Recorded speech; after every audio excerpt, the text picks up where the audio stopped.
2 సంవత్సరంలో చంద్రబాబు నాయుడు అనేది 111 జీవోలో ఇది కాలుష్యం అవుతుందని తీసేయడం జరిగింది. అయితే ఆ తర్వాత దీనికి ఎలాంటి ఇబ్బందులు లేవు అని చెప్పేసి మేము పొల్యూషన్ నుంచి కూడా సర్టిఫికెట్లు అవన్నీ తెచ్చినాము ఇక్కడ. ఆ తర్వాత రాజశేఖర రెడ్డి పీరియడ్లో అవన్నీ సమర్పించి ఇక్కడ మండి నిర్మాణం చేయాలి, మోడ్రన్ హౌస్గా తయారు చేయాలని చెప్పినాము.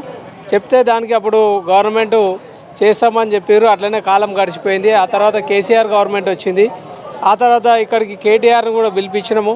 ఇక్కడ పక్కనే డబుల్ బెడ్రూమ్లో ఓపెనింగ్ అప్పుడు వచ్చిండి కేటీఆర్ జేగూడ కమలం మా దృష్టిలో ఉన్నది, మేము బడ్జెట్ కేటాయిస్తున్నాం, మళ్ళీ దసరాకి మేము స్టోన్ వేస్తాం, మళ్ళీ దసరాకి ఓపెనింగే చేస్తాం నా చేతి మీద అని చెప్పి వాగ్దానం చేసిన వీడియోలు కూడా ఉన్నాయి మా దగ్గర. మరి కేటీఆర్ మాట మర్చిపోయిండు, వాగ్దానం మర్చిపోయిండు. ఆ తర్వాత ఇప్పుడు రేవంత్ సర్కార్ వచ్చింది. మరి ఇప్పుడైనా ఈ గవర్నమెంట్ని పట్టించుకొని ఈ జేగూడ మండి ఆధునీకరించాలని మేము ఫస్ట్ కోరుకుంటున్నాము. ఇక్కడ చాలామంది ఈ దుమ్ముతోని సైనస్ వ్యాధులు, తర్వాత ఉబ్బసం వ్యాధులు వచ్చి చాలామంది చనిపోతున్నారు. హార్ట్ ప్రాబ్లమ్స్ వస్తున్నాయి, హార్ట్ అటాక్లు వచ్చి మంచి మంచి యంగ్ పిల్లలు చనిపోతున్నారు. ఇందులో 10,000 మంది ఉపాధి పొందుతున్నారు. బోటీలు అమ్ముకునేటోళ్ళు ఉన్నారు, తోళ్ళు అమ్ముకునేటోళ్ళు ఉన్నారు, కాళ్ళు అమ్ముకునేటోళ్ళు ఉన్నారు, తలకాయలు అమ్ముకునేటోళ్ళు ఉన్నారు. తర్వాత ఇక్కడ జీవాలు అమ్ముకునేటోళ్ళు ఉన్నారు. రైతులు ఇక్కడికి వచ్చి వాళ్ళు అమ్ముకొని పోయేటోళ్ళు ఉన్నారు. ఇక్కడ ఒక మొండదార్ అనే సిస్టమ్ ఉన్నది, ఇక్కడ దళార్ సిస్టమ్ ఉన్నది. మరి చాలామంది కొంతమంది దళారుల చేతిలో పడి మోసపోతున్నారు. జెన్యున్గా మొండదారుల కాడికి వచ్చి కొనుక్కొని పోయేటోళ్ళు కూడా కరువు ఉన్నారు కొద్దిగా.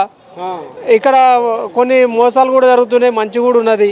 మరి ఇప్పుడు మటన్ ధరతో పాటు లైవ్ ధర కూడా ఎందుకు నిర్ణయం చేస్తలేరు అంటున్నా? అదే ఇప్పుడు ఇక్కడ మార్కెట్ అనేది ఒక 5-6 రూపాయలు అమ్మే గుడ్డు కూడా పేపర్కి వస్తున్నది. మరి 800-1000 రూపాయలు ఈరోజు మనం మటన్ అమ్ముతున్నది. మరి పేపర్ రాకపోవడానికి కారణం ఏంటంటే గవర్నమెంట్ దీనిపైన సరైన చర్యలు తీసుకోకపోవడము, గవర్నమెంట్ నియంత్రణ లేకపోవడము. ఇక్కడ చెనగచెర్ల అని మండి ఉన్నది, ఈ జియగూడ మండి ఉన్నది, కాచిగూడలో ఉన్నది మండి, సికింద్రాబాద్లో బోయిగూడ మండి అని ఉన్నది.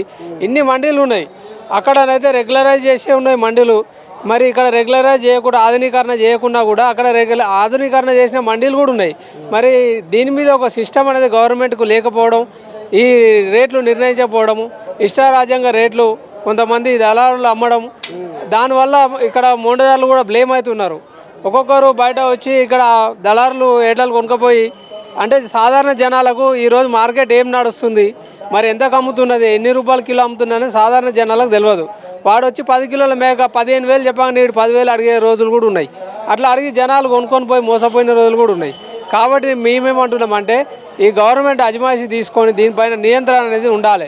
అన్ని మార్కెట్ల పైన నియంత్రణ ఉన్నట్టు ఈ మేకల మార్కెట్ పైన కూడా నియంత్రణ ఉండి ఇక్కడ డెవలప్మెంట్ కూడా చేయాలి. మాకు ఈ దుమ్ము, ధూళి, బురద, వాసన, ఇక్కడ వచ్చేసి పార్కింగ్ లేదు. ఇక్కడొక ఇంత పెద్ద మండీలో ఈ 10,000 మంది మార్కెట్ చేసే ప్లేస్లో ఒక్క టాయిలెట్లు కూడా లేవు. మూత్రం వస్తే రాత్రి 2 గంటలకు వచ్చి ఇక్కడ కష్టపడేటోళ్ళు ఉన్నారు. రాత్రి 2 గంటలకు వస్తే మధ్యాహ్నం 2 గంటలకు పోతాం. 12 గంటలు కడుపులో మూత్రం ఆపుకొని కిడ్నీలలో రాళ్ళు వచ్చి అనేక మంది పేషెంట్లుగా తయారవుతున్నారు. మరి వీళ్ళందరికీ బాధ్యత ఎవరు? గవర్నమెంట్కు ఇక్కడ 2.5 కోట్ల ఆదాయం ఉన్నది. పార్కింగ్, టెండర్ పార్కింగ్, తర్వాత Etela parking, Etela tender, cycle parking tender మీద 2.5 కోట్ల ఇన్కమ్ ఉంది సంవత్సరానికి. మరి ఇన్కమ్ తీసుకుంటారు కానీ 2.5 కోట్లు తీసుకున్న వాళ్ళు 25 లక్షలు కూడా దీనిపైన ఖర్చు పెట్టట్లేదు.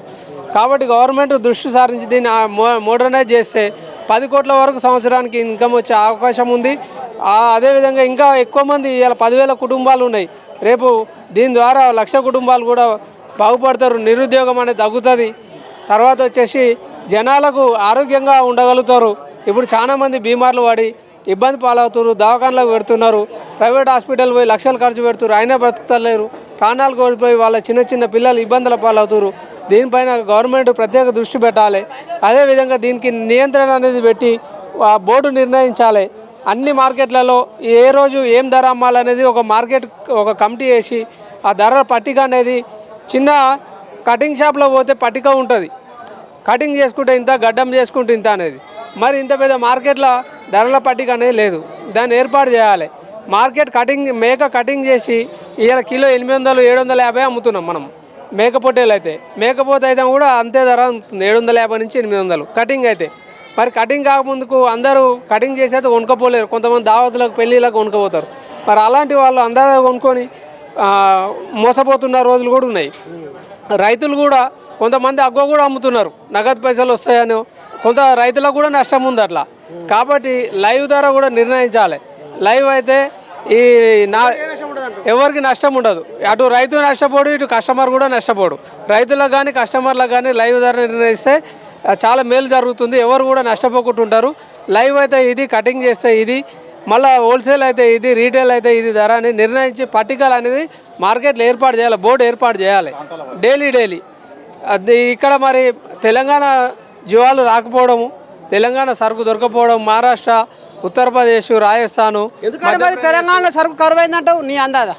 తెలంగాణ అప్పుడు కేసీఆర్ చేసిన చాలా పెద్ద లోపం ఏంటంటే గొర్రెలకు స్కీమ్ పెట్టారు. యాదవులకు మేము 1,16,000 లక్ష అది ఇచ్చి 20 గొర్రెలు ఇచ్చి మేము అన్ని పిల్లలైన అసెంబ్లీలో దొంగ లెక్కలు చెప్పారు. కాకపోతే ఆ సరుకు ఉంటే మరి ఇలా తెలంగాణ సరుకు ఎందుకు వస్తలేదు? ఇప్పుడు మండి మొత్తం మీరే కెమెరా తీసిరు, ఎక్కడైనా మీకు తెలంగాణ సరుకు కనిపించిందా? ఇంత పెద్ద మార్కెట్లో మరి తెలంగాణ సరుకు లేదంటే మరి ఎక్కడ లోపం జరుగుతుంది? ఇక మరి యాదవులకు సరైన మీరు పథకాలు ఇచ్చిరా? మేము యాదవులని పెద్దగా చేసినాము, ఇన్ని గొర్రెలైనాయి, ఇన్ని బర్రెలైనాయి అని చెప్తున్నారు కదా గత ప్రభుత్వము. ఈ ప్రభుత్వం కూడా మేము యాదవులు అంటే మాకు అభిమానము, యాదవులు మా అన్నదమ్ములు, యాదవులు అంటే మాట మరవని వాళ్ళు, మడమ తిప్పని వాళ్ళు అని చెప్తున్నారు. యాదవులను పొగుడడం ఉంది, అది యాదవులకు ఏం చేస్తున్నారు? మరి యాదవులకు గొర్రెలు ఇచ్చినప్పుడు వాటికి మేపుకునేందుకు జాగాలు కూడా ఇవ్వాలి కదా. మరి భూమి లేని యాదవులకు మీరు నిజంగా గొర్రెలు ఇవ్వండి. ఆ గొర్రెలు దొరుకుతలేవు కాబట్టి వాళ్ళకు డబ్బులు ఇస్తే ఆ డబ్బులు పెట్టి వాళ్ళే కొనుక్కుంటారు. మీదేదో గొర్రెలు ఇచ్చి డాక్టర్లకు పంపిస్తే డాక్టర్లు కమిషన్ తీసుకున్నాడు, అయ్యే తెచ్చిన జీవాలే మళ్ళీ రీసైక్లింగ్ చేసి మళ్ళీ పంపించుడు, అయ్యే జీవాలు మళ్ళీ ఇచ్చుడు, అవి వచ్చిపోవడు మళ్ళీ చచ్చిపోవడు. అసలు మేమే ఎన్నో అట్లా చూసినాం. మా ఇక్కడికే మళ్ళీ అది సుస్తాయి రోగాలు వస్తే ఇక్కడికే తెచ్చి అమ్ముకొని పోయారు వాళ్ళు. కేసీఆర్ ఇచ్చిన గొర్రెలను తెచ్చి మళ్ళీ వాటికి రేట్ లేకపోవడము, వాటికి బీమార్లు రావడము. కాబట్టి రైతులకు నేరుగా అకౌంట్లలో పైసలు వేస్తే వాస్తవంగా అందరికీ గొర్రెలు ఇవ్వాల్సిన అవసరం కూడా లేదు. యాదవులు అనగానే అందరూ గరీబోళ్ళు ఏం లేరు. ఎవరైతే అటు పశుపాలన చేస్తున్నారో, ఎవరైతే గొర్రెలు కాస్తున్నారో నిజమైన లబ్ధిదారులను గుర్తించి వాళ్ళకి అకౌంట్లో డబ్బులు ఇస్తే వాళ్ళే పోయి నాణ్యమైన గొర్రెలు తెచ్చుకుంటారు. ఈ రీసైక్లింగ్ వ్యవస్థ అనేది జరగదు.